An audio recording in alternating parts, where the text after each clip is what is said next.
ఏందో మొన్నటికెళ్ళి దేవుడు రోజు మన తీర్మార్ వార్తలకు వస్తూనే ఉన్నాడు. నిన్న దొంగోన్ని రాములోరు పట్టుకొని హుండి కాపాడుకున్నాడా? ఇక ఇప్పుడు మన తెలంగాణ రాష్ట్రంలో ఉన్న దేవుళ్ళందరూ కలుసుకొని ఇంకో మహిమ చూపించే పనుల పడ్డరా ఏంది అనిపిస్తుంది నాకు. నిజం, ఈ వార్త చూస్తే దేవుడి మహిమనా లేకుంటే సీఎం సార్ పనితనమా మీరే తెలుసుకోర్రి. తమ్ముడే పేకాటనే అంటున్నాడు కేసీఆర్ సారు. గురుకులు గాని దాని తాత గాని సర్కార్ భూములని తేలితే పోయి కడీలు వాతుండ్రని చెప్తున్నాడు. మొన్నటిదాకానేమో ఇండ్లు కట్టుకొని కబ్జాలు పెట్టుకున్న గురుకుల్ ట్రస్ట్ గోకుల్ భూములు గుంజుకున్నాడు కదా. ఇక ఇవాళ జిహెచ్ఎంసీలో 172 ఇండ్లు పొతం పెట్టించిండు.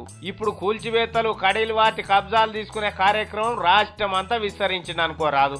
రాష్ట్రంలో ఏడేడు ఉన్నాయో దేవుని మాన్యాలు అన్నిటి లెక్కలు తీపిస్తున్నాడట. నిన్న దేవాదాయ శాఖ వాళ్ళతో మీటింగ్ పెట్టిండు. చెప్పుండ్రి మన రాష్ట్రంలో దేవుని మాన్యాలు ఎన్ని ఎకరాలు ఉన్నాయని. సార్ మన రాష్ట్రంలో 84,000 ఎకరాల భూమి దేవుని పేరు మీద ఉన్నది సార్ అని చెప్పిండట. మరి అందులోకి వెళ్ళి ఎంత మాయమైందంటే 17,000 ఎకరాల భూమిని కబ్జాలు పెట్టుకున్నారు సార్ అని చెప్పిండట. మీకేమైనా ధమాకున్నదా? మీరంతా పని చేస్తుండగానే గిన్నె ఎకరాల భూమి ఆడికెళ్ళిపోయింది. ఏం తమాషా చేస్తున్నారా? పోరగాల పరాశకం అనుకుంటున్నారా? తీను లెక్కలు ఎవరెవరి దగ్గర ఎన్ని ఉన్నాయని గదిరిచ్చిండట.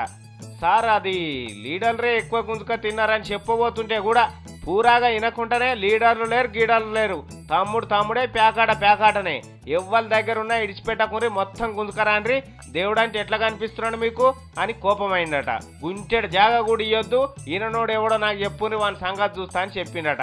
ఇక మళ్ళొక వారం 10 రోజులకు మళ్ళా మీటింగ్ పెట్టి 7 దాకా వచ్చిందని ఎంక్వైరీ కూడా చేస్తా అన్నాడు. అంటే తెలంగాణ రాష్ట్రంలో పబ్లిక్కే కాదు దేవుళ్ళకు కూడా మంచి రోజులు వచ్చినట్టే కొడుతున్నది. నిజంగా నువ్వు తోపు సార్.